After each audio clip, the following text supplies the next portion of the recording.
I just saw a post about quiet suffering, and it is pretty depressing, to be honest. Nobody, man, woman, or other, should have to suffer through life. Is this not something therapy is supposed to help with? Men who have gone to therapy, what do they actually talk about? What happens in therapy for men? Story 1. I had therapy of a sort, person-centered therapy. She asked me what was bothering me, and I told her. She asked how I felt about certain things, and I told her. She asked me to examine some assumptions and whether they were really true. I said probably not completely. She asked if it was right that I had to carry the load for all of my family. I said yes. She said she wasn't sure. She was gently encouraging me to be more independent from my family, provide for them less, and prioritize myself. This is a nice idea, but not a luxury many men have. It was not really what I wanted to get from therapy either. The most valuable thing I took from it is the idea that I am more than my job. That I probably do have innate value even if I don't see it, and probably the people around me, except my children, do not see it as much because I am valued for what I do and provide. Honestly, one of the most therapeutic things I have done, and I have done it a number of times, is going to the Lake District with male friends. We go for lots of walks and have some somber moments in the evening together, sitting around a barbecue or pub fireplace. It is an environment free from duty. You are not obligated to do or be anything there. You can feel that the other men you are with feel the same quiet freedom and need it just as much as you do, even if only for a little while. That shared feeling makes you feel much better about it all. Story 2. You talk through your feelings with someone who is trained not to advise, get enmeshed, or opine, but someone who can hold what you just said and help you look at it differently. They may point out ways that you are not being consistent or that you may be projecting. The point is not you are wrong and this is the right way to think. It is just helping you explore that and grow. I had to undergo a career change I really did not want, and I felt a lot of shame about giving up. I saw a therapist who helped me see that as valid, grieve, and let it go. You also learn that most things, even really awful, unthinkable things, have a finite amount of sadness associated with them. You don't cry forever. To be honest, even 20 minutes usually does it. Then it is like taking a huge release. You feel lighter, better, and can get back in the game. I often think there can be a misperception with men that those emotions are the goal, and therapy somehow wants us to give up and cry all day instead of solving problems.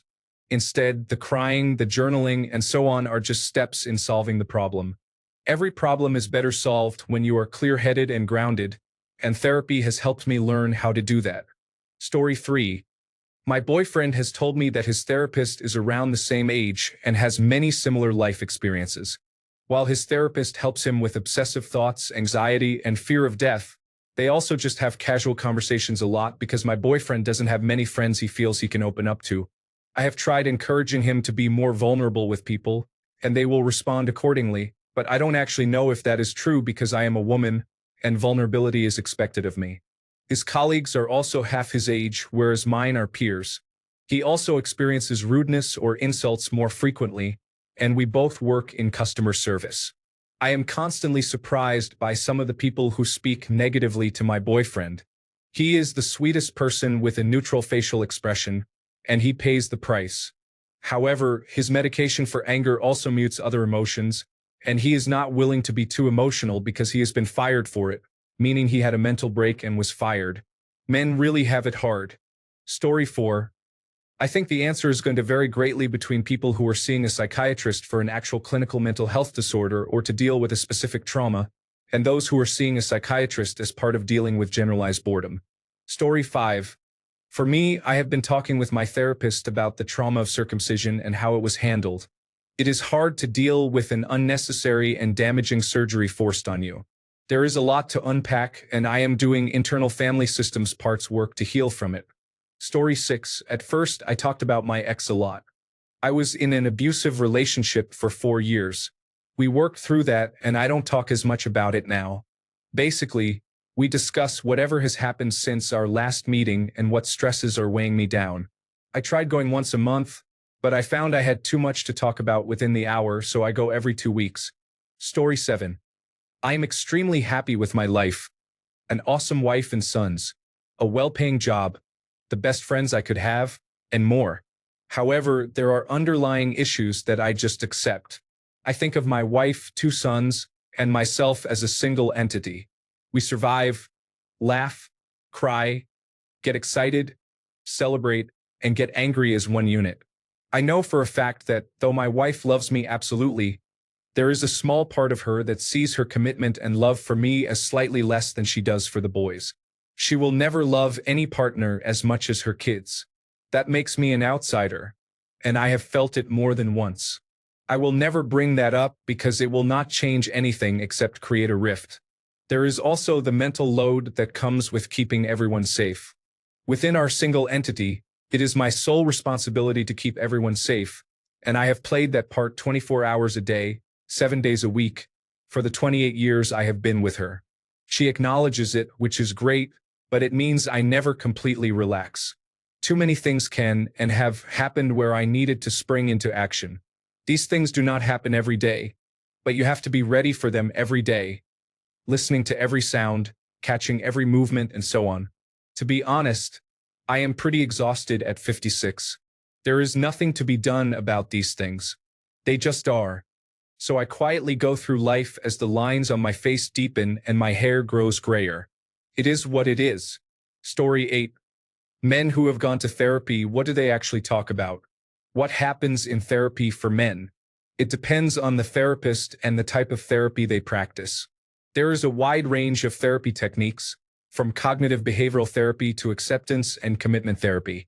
A good therapist should talk to you about why you are there, help you unpack some things, and as they focus on specific issues you want to tackle, either recommend a therapy type they are trained in or refer you to a therapist who is trained in that area if they are not.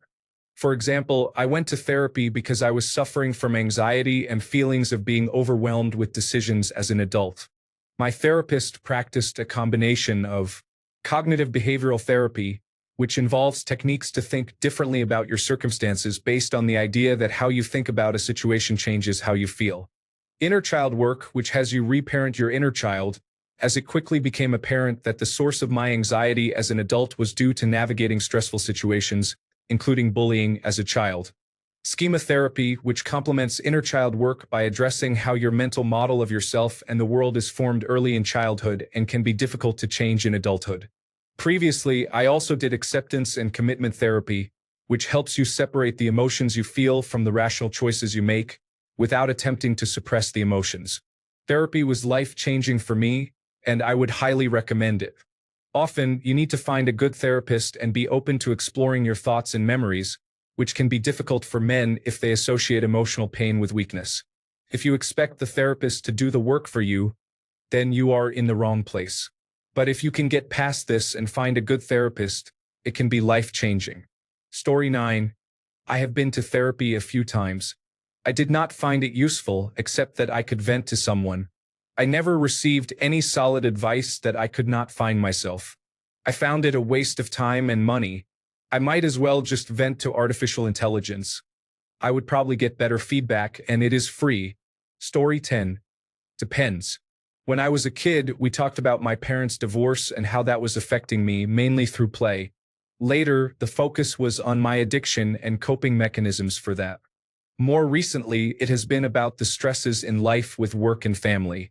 We don't often get a chance to sit down and talk through many of the issues we are having. Having time for a completely one-sided emotional release onto someone is really helpful, not only because you need to let emotions out sometimes, but also because the therapist can help see connections between issues you are experiencing that you might be blind to yourself. Different therapists approach things differently, so it is hard to tell exactly what a session would look like for you. This is why it is important to find a therapist whose style works for you. You also need to be willing to leave your therapist in the future if they are no longer benefiting you.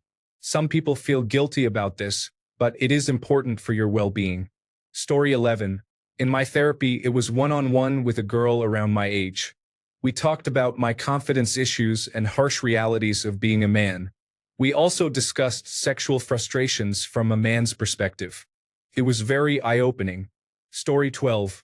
I have been to one, and you know what the therapist did for me? Mostly, he validated my feelings. I left the room feeling so good and relieved. He did help find solutions for my issues, but what really stuck for me was being listened to and agreed with. I think most men need these two things the most. Story 13. My experience is that the therapist will talk about what the client wants to discuss. I wanted to know if my baseline understanding of what was normal was close to what other people were experiencing. I talked about my family, some of my experiences with them, and my feelings about those experiences. I talked about my job, what I liked about it, and what parts bothered me. I discussed what I wanted to achieve in life and how I felt about where I currently existed in those plans. Most of this came out based on the therapist's gentle prompts.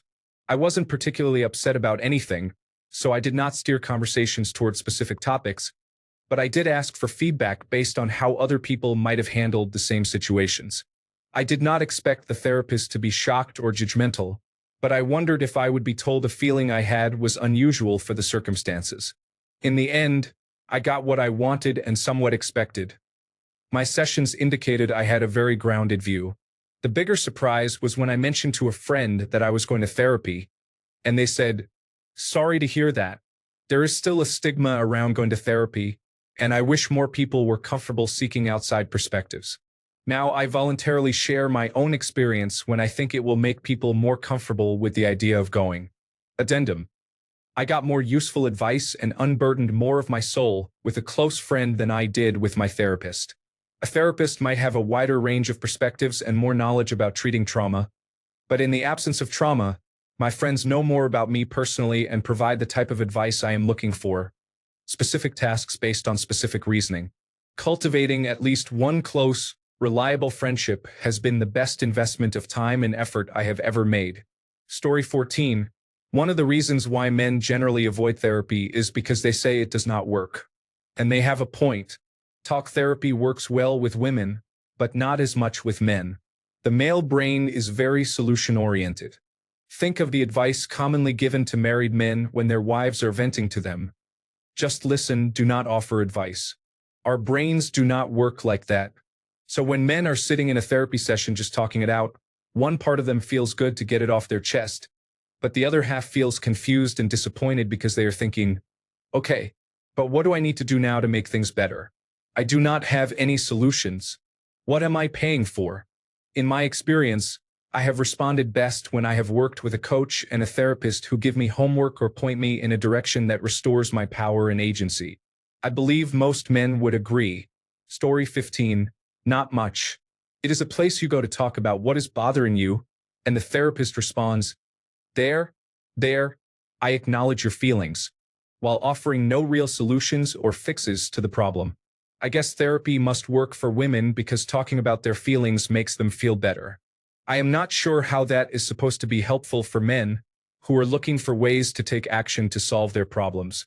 Story 16. Depends. My therapist tries to give me solutions for my problems, which is why I think it works for me when it does not for other men. Story 17.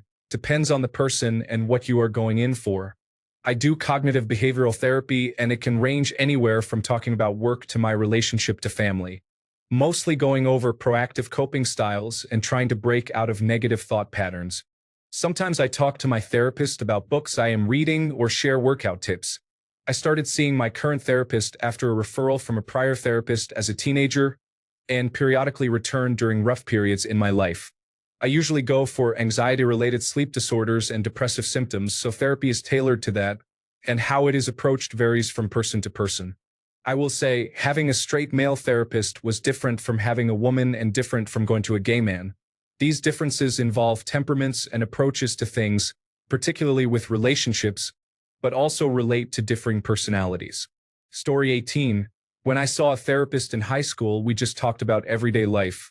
They typically gave me an outsider's perspective on my situations, which I always appreciated. I didn't really need therapy at that time, but I enjoyed it. My mom thought I did because my brother had been acting out and getting in trouble, so we both went to therapy. I wouldn't mind going back to a therapist now, especially after my dad passed away. He was a contributing reason my brother got us sent to therapy in the first place. However, I am already so busy 7 days a week that I sometimes wish there were 25 hours in a day. Story 19. I would say that since men have a tendency to internalize their issues, Having a safe space where you can express how you really feel can help remove some frustration you were building up. Story 20. Therapy for men is the same as therapy for women if you find a good therapist. I only found medication prescribers, so I stopped trying therapy and resigned myself to the fact that I had nobody to talk to and probably never will. Many men do not even attempt therapy because some people judge them and label them as weak for seeking help. Story 21. 1. If I know what my current problem is, I talk about my problem, and my therapist asks me questions to help me understand the roots. If I do not know what my current problem is, we talk more generally and see what kinds of topics and feelings keep coming up. Then my therapist asks me questions about those things to try to figure out what my problem is. Sometimes I just tell the therapist things about my life and my past that I think are important, so they can use that information to make the questions they ask in points 1 and 2 better and more relevant. Sometimes I tell the therapist things that I need to get off my chest but do not feel safe telling other people. That might be part of points 1, 2, or 3, or it might just be its own thing. Story 22. It really depends on the person and what they need. In the context of silently suffering, I have been actively working on unlearning that behavior for the past few years. I am now at a point where I do speak up if I am unhappy. At first, I was genuinely surprised by how many people, both men and women, tried to get me to remain silent and continue suffering alone. Thankfully, those people are no longer in my life. My situation involves unlearning a lifetime of making myself small and learning how to take up space instead. Another man may be working through the opposite problem, so it depends on the situation. Story 23. I have worked as a therapist in various roles over the last 11 years, primarily in addiction counseling roles. A couple of caveats first. I want to be clear that this is based on my own observations, not strictly any clinical evidence. I also want to clarify that my roles have been largely based on high-complexity clients. The various behaviors of my clients may not reflect the average person attending therapy. I also want to address a couple of comments regarding efficacy in treatment for men. I have not noticed any particular difference between men and women in terms of treatment efficacy. People who say otherwise, I suspect, misunderstand the evidence or have not reviewed it themselves. Men may respond better to certain kinds of therapy, but I am not aware of any good evidence that therapy does not work or is overall less effective for men. There is also a danger of a self-fulfilling prophecy. Men may attend therapy with a preconceived idea that therapy does not work for men, and when there is an inevitable rupture or barrier to treatment to overcome, it provides permission to terminate for the client, thus fulfilling the prophecy. As for what men talk about, I would say it comes down to 3 main things. I will try to present these topics neutrally, as they are often loaded or volatile for people. 1. In my experience, men seem to more often speak about social isolation and issues of control. I have also experienced men speaking about violence as a tool for problem-solving much more often than women. I also find that men, when they engage with therapy, are capable of presenting as highly emotionally vulnerable. The concept that men are unable to be emotionally vulnerable is a misnomer in my experience. Conversely, I have also anecdotally found that men are less emotionally literate. That is to say, they are more often unable to identify emotions, reflect on them, and process them. Much of my work with men is about developing emotional literacy so they are able to name, observe, and process their emotions safely. In my experience, men are often far less supported regardless of the reasons why, and this creates a much higher risk profile. Story 24. Many things contribute to the loneliness men experience. Men are often discouraged from complaining or seeking therapy. Society expects men to be the first to ask a woman out and to endure multiple rejections throughout their lives, especially if they consider themselves kind. Men are expected to earn money to support the household, and once they achieve enough to survive, buy a house, and support a family, the question remains, what comes next? No one provides guidance, so men must find meaning in their lives beyond these milestones. Often, men try to unburden themselves about the toxic experiences they face by talking to someone with whom they have no close relationship. This can be difficult and may take a long time to begin because societal expectations discourage men from doing this. When men do open up, they may not understand why it hurts so much to express these feelings. Their minds may resist accepting that they have spoken about them, requiring repeated sessions with a therapist until their minds adjust to the change. Talking through seemingly trivial matters often leads to uncovering deeper issues because sometimes you don't realize what is troubling you until you express it. Story 25. I am going to get criticism for this, but therapy is essentially useless. I have tried it individually and in couples therapy, and it was a waste of time. What good comes from constantly focusing on all the negatives in life? If you want a positive and engaging life, you need to choose to be positive and take the negatives as lessons to learn from them. I have progressed further through journaling and understanding my own emotions and thoughts than any therapy session has ever taught me. Story 26. Wait. What? I was going to respond with something like, therapy is therapy and men don't get a special version of it. But then it hit me, I have never been to women's therapy. What do you all talk about? We talk about problems, triggers, and solutions. Are you all in there with Chardonnay and chocolates or something? Story 27. Is this not something therapy is supposed to help with? Men who have gone to therapy, what do they actually talk about? What happens in therapy for men? It is the same as in therapy for women. It totally depends on what you bring in that you need help with.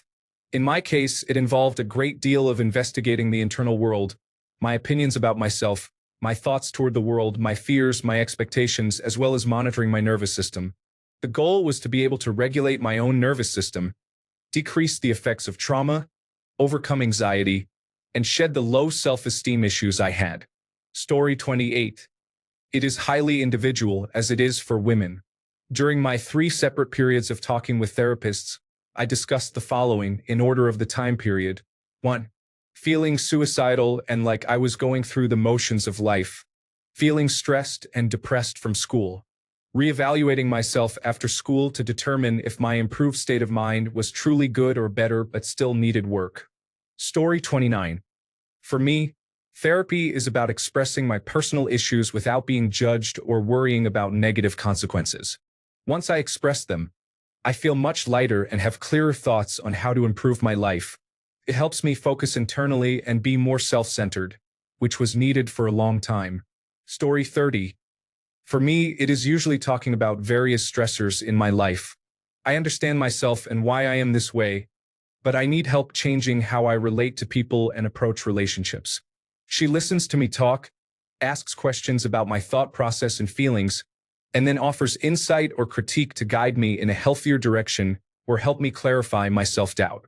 Story 31. I think it depends on what you are going to therapy for and what the goal is. I am going through a divorce right now, and therapy has helped me reframe my feelings of guilt, create a healthy narrative for myself, and generally get things off my chest. I often tell my therapist that I am self-aware, so I make his job easy. Story 32. Just switch your question to, what happens in therapy? We are not all the same. Therapy is different for everyone. Yes, everyone should see a therapist. They might learn things about themselves. Story 33. The problem with modern therapy is that it has been proven to be more effective for women because it is a more conducive approach for them. For men, this has not been the case.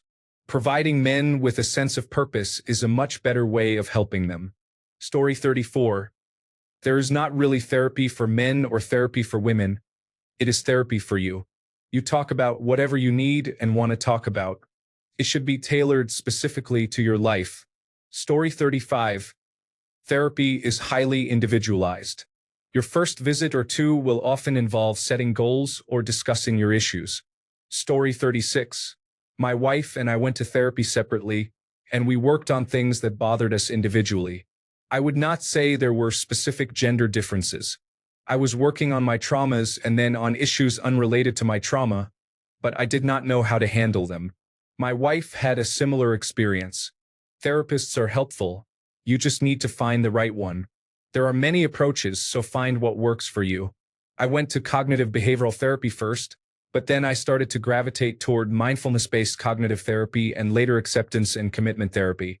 My first therapist even recommended mindfulness at a certain point, so I went to another acceptance and commitment therapy therapist, which also heavily utilizes mindfulness.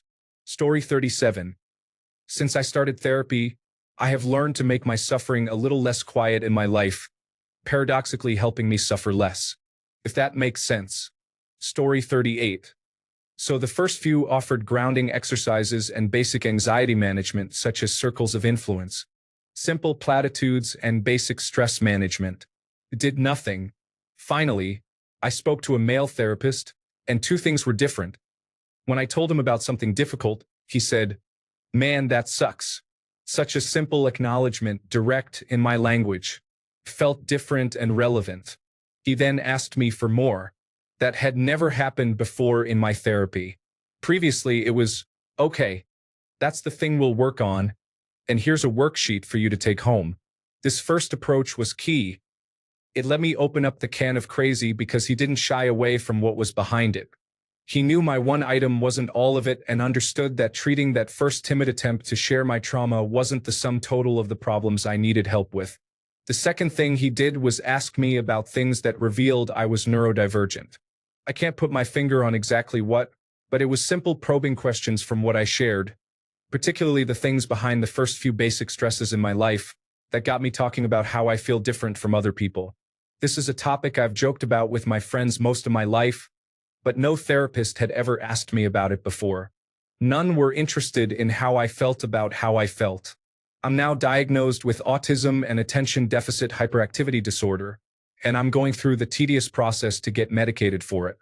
I'm also discovering a lot about my life that was harder than it would be for other people and learning to forgive myself for the way I handled it. I've grieved a bit. There are things in my life that could have been very different, but overall, it has made me happier, and my therapist has literally saved my life. Story 39. They do not talk much and mainly ask questions about your childhood, current events, and how you feel. If you want to know, just ask your favorite large language model to pretend to be a therapist and see what happens. Story 40. Since talk therapists are not medical doctors and do not practice medicine, the conversations could be about bowling, fluid dynamics, nachos, or practically anything. Story 41. In therapy, it is not about all men or women. It is about you and what you are facing. What will be discussed depends on what you need help with. Story 42. Therapy is often either neutral or actively detrimental for men because it is practiced by people with a pathological view of men and masculinity. Men need to feel capable, not just loved. Modern therapy culture and also education culture pathologizes male ambition and sexuality. Most therapists are ignorant ideologues and should be deeply ashamed of themselves. Story 43. My therapist helped me reframe my feelings into something positive. We talked a lot about things I can control versus things I cannot control, and he gave me some strategies to manage my anger and anxiety about things I cannot control. He also suggested that I talk to my doctor about a mood stabilizer. It was entirely positive. Story 44. It really depends on what issues you have. I am diagnosed with avoidant personality disorder, so topics related to that are generally what we discussed. For most people with avoidant personality disorder, therapy was a complete waste of time. I do think it can be helpful for people who are mostly functional and just need help with one specific subject. Story 45. The therapist uses the Socratic method. They do not give advice unless specifically asked by the patient for their input. Story 46. Solo therapy involves the therapist asking loaded questions to help you come up with insights on your own. They phrase things in a certain way to provide a better perspective, but you need to be mentally mature enough to listen and be willing to accept what they say. Story 47. I am a psychologist. There is no gender-specific therapy. All it is you go and tell the therapist what you are struggling with, your early background history, and your social background, such as family dynamics, relationship dynamics, and what your friends are like. You can also talk about socioeconomic difficulties like employment and housing. All of these details help the therapist figure out what kind of support would benefit you. Typically, you would build a formulation report together, which allows you to collaborate on the next steps. After that, you would go through the therapy process, which can range from cognitive behavioral therapy to eye movement desensitization and reprocessing light therapy. In general, though, you do not need to be ill to go to therapy. Some people even go for stress or marital difficulties. Story 48. The same subjects apply as therapy for women in my experience. However, some men may have difficulties showing vulnerability. For me, when I have been in therapy, I needed time to gain trust to be able to show vulnerability. I am not sure that you can generalize based on my personal and anecdotal experience. Story 49. Why do you think about your ex so much? Do you feel uncomfortable with anyone in your family? Why are you talking to me today? Story 50. Just talk about whatever comes to mind. Mostly, she reminds me to be gentle with myself. Over the last couple of years, it has helped me get through the death of my parents and more. Thanks a bunch for sticking around till the end of the video. Remember to subscribe, and until next time, stay awesome and goodbye.